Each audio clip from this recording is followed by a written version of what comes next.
It doesn't get better. Really? It only gets worse. Most white college educated note the difference between toil. You are trading your time for this stuff. You're trading your blood for this stuff. When there's a fork in the road, take it. The clock is ticking. Enjoying your younger years? Doing what? If you cannot function when you're unhappy, I really wish I could go back and enjoy my 20s. You are a useless person. Don't spend all this time oscillating between the two and thinking about how life could be great if blah, blah, blah. You gotta realize, like, money is like an essential force that you have to cultivate it. The problem with that, when people get that, they adjust their lifestyle accordingly. Don't do that. What are you, a millionaire? There is such a huge temptation to finance a BMW 3 Series. If you can summon the strength to rid yourself of mental illness, then just do that instead of buying a car. I'm 29, I make $215K a year remote DevOps, and have $225K saved up, married with no kids, no house. Any thought of my moves? Good lad. Yeah. Well done. That's sick. Oh, Sam, you give so much advice. It's so corny. Hey, we get results. Okay, Yeah. He did that because of me. What do you do if you're almost 30 and you don't know what you want to do? No. I mean, brother, you have to start thinking about it pretty seriously because the clock is ticking.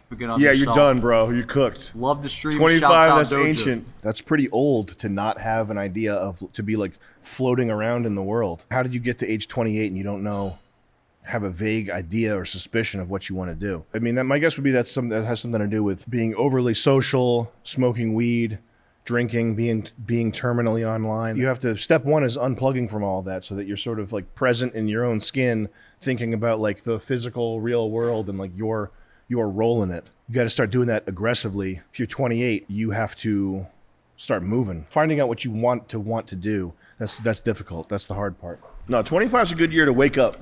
I would say if you're 25, you got all the time in the world. You can be optimistic about it. Hey, it's gonna get better, man. No, it doesn't get better. Who does it get better for? I've never met one person that it got better for. Really? It only gets worse. It only ever gets worse. No, I'm just messing around. It doesn't, it gets better, dude. Oh my God. If you cannot function when you're unhappy, you are a useless person. I haven't been happy since 9 years old, going to an arcade. Yeah. I was so happy. I can't imagine an adult male 22 years and up going, I'm just never happy. I haven't been happy since I was 9 years old, and I got a monster truck, a remote control monster truck. It's the 𝐓𝐿𝐴, the Japanese way of the samurai. And something they say in that book is, if you can't function while you're unhappy, you're useless. Happiness is an emotion for children and for women. Kids get happy, women get happy.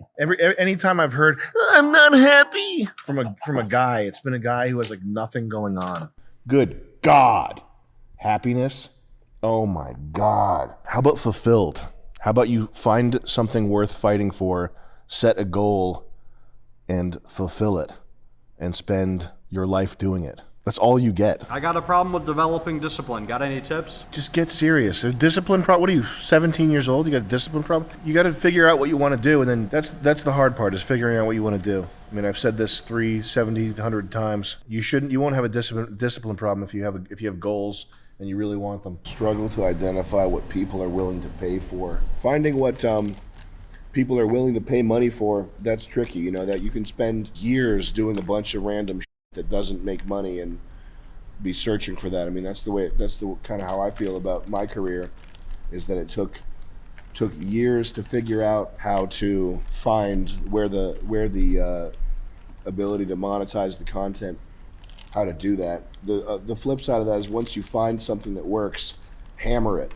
They're going extremely, extremely hard, chaos mode, intensity, hammer it. 28 and my job pays me $125K a year, but it makes me want to commit Sudoku. Should I suck it up and make this money, or shift into something that pays less but isn't as soul-sucking? How old is he? 28. Oh, Making 28. Well, whatever you do, hang on to that money. Don't be the 125K man and go get a BMW 3 Series. Try to, if the money is that painful to earn, at least hang on to it. I think that's what a lot of people do. If they have money that was painful to earn, they go spend it on, nights out drinking or what have you. Spend it on pain relief. Yeah. I need booze to feel good about myself. Stop. people who have alcohol addiction specifically, they can put together a semblance of a normal life for like 5 years. You're going to blow it up. You're going to call your boss after work and chew him out. You're going to get a DUI. It's going to happen. So you have to stop. You just have to. Like it will destroy you. If you're really in a horrible job like that, you got to at the very least be stacking what you get there. 28 is pretty old. You got to figure something out. So just be careful. Don't waste too much of your time doing what you don't want to do. You've spoken a bit about how you hated your first office job. What was the tipping point where you decided it wasn't for you, and how did you decide where to go from there? Good question. I don't think it was a tipping point. It was just there was so much. Actually, I wasn't confident that I could come up with some better thing. I just knew that I couldn't keep doing it. It just sucked so bad that I just wasn't. I'm not cut out for it.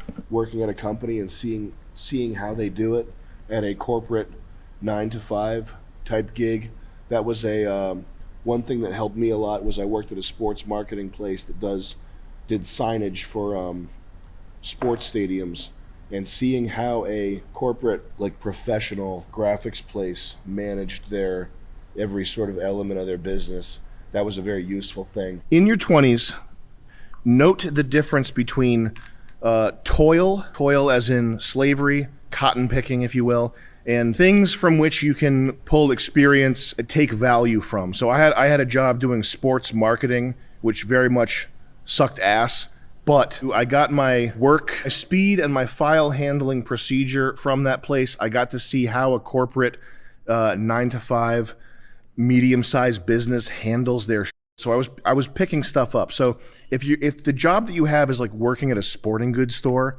and it's providing just absolutely nothing for you, and it's just straight toil that makes you want to kill yourself, then you should not do it. However, in your 20s, if you can find an older rich guy who's not trying to put his hands down your pants but knows what he's doing and will impart some of his knowledge to you, we call that a mentor. If you can find a job where you can pick up information, learn how to do certain things, these are all good things. When there's a fork in the road, take it. What's that mean? That means if you're presented with two options, do one of them. It doesn't matter. Don't spend all this time oscillating between the two and thinking about how life could be great if blah, blah, blah. Just do whatever you can today. Be present, be in the moment, and keep moving forward. Because a lot of success is things that you can't really target for. It's like being likable, meeting people who are going to help you out later, being present, not getting addicted to drugs, all these types of things. So just keep moving forward. Don't stress the small stuff too much, but avoid toil, and you'll be fine. By the time you're 22 or whatever, you'll have figured out. We were talking about money, and one thing that bothers me is that you guys, like, you got to realize, like, money is like an essential force that you have to cultivate. It's a form of energy. It has a claim on all other forms of energy. It has this is a Michael Saylor point, but it's a form of meta energy, so it can be used to buy food, energy, shelter, etc. It's a form of energy that it supersedes all other forms of energy. You are trading your time for this stuff. You're trading your blood for this stuff. Your mojo, your life essence. If you're, even if you're doing something, if your job is toil, or even if your job is creative, like what I do, I'm trading my mojo and my productive years, etc., in exchange for this form of meta energy. So it's a thing that you have to, like, you can't have a cavalier or nihilistic or destructive or negative attitude about it. You really have to know. You have to, like, respect its importance to you. Otherwise, you'll end up on the wrong side of the equation. Hey Sam, I'm a young guy working as an industrial electrician, making around $2,300 at 70 hours a week, but feel that I'm going to end up regretting and not enjoying my younger years. Any advice? I'm 23. Enjoying your younger years. I don't know anybody I don't know how you do that. What do you do with that? You go party and stuff? You're gonna go do 40 hours and then spend the other 30 hours what? Enjoying your younger years? Doing what? I've never met anybody who was like, oh, I regret not enjoying my 20s. That's what everybody enjoys their 20s too much. I've never met anybody who was like, oh, I really wish I could go back and enjoy my 20s. What's he talking about? I really enjoyed my 20s. I love my 20s.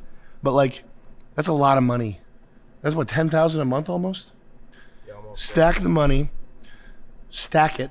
The problem with that amount of money, the problem with that is that when people get that, they adjust their lifestyle accordingly, and they do it incrementally. So even if they say, oh, if I got that much money, I would definitely save it, there is such a huge temptation to go finance a BMW 3 Series because you can now afford it, and you can afford it easily. M2 competition. Why don't I go do that? It wouldn't make a dent. I make $10,000 a month. It's only $1,500 a month. I should go do that. And people incrementally chip away at that massive boost. You know, an electrician making $2,300. God damn, man. That's good money. After 5 years of training, low pay, and BS, I'm finally done with school and got a big raise. Amazon warehouse, baby. I'm a Porsche man and I'm buying tomorrow. What's the best trim? You're buying a Porsche tomorrow? I guess so. Don't do that. Don't do it. No. Don't do it, Craig. What are you, a millionaire?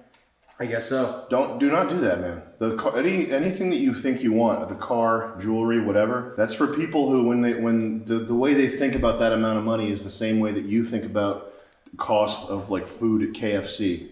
Like that's throwaway money. Do not buy a luxury, whatever, sports car, whatever. Not to mention all the Porsches that they make now are bad. None of them are good. What should you be wary of when buying expensive cars? It's not worth it. Car I have is the GT3 RS, which by many people's opinions is like the pinnacle of sports cars. And I recently took a Hyundai Elantra Uber and I barely noticed the difference. And that's a real fact. So if you're thinking about buying a G-Wagon, you should just make sure that it's like not even 5% of your net worth. I'm so f***ed up that I have to have cars. I'm going to cripple myself to buy many more of them. If you can summon the strength to rid yourself of mental illness, then just do that instead of buying a car.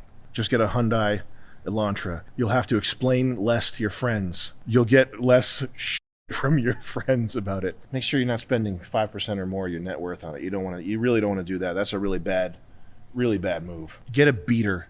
Get a Hyundai Elantra. The other thing is they're more fun too. Porsche, it's not even that, by supercar standards, it's not fast, but you can't use any of it on public roads. It's just not fun. Cars suck. If you can make yourself not fixate on them, do that.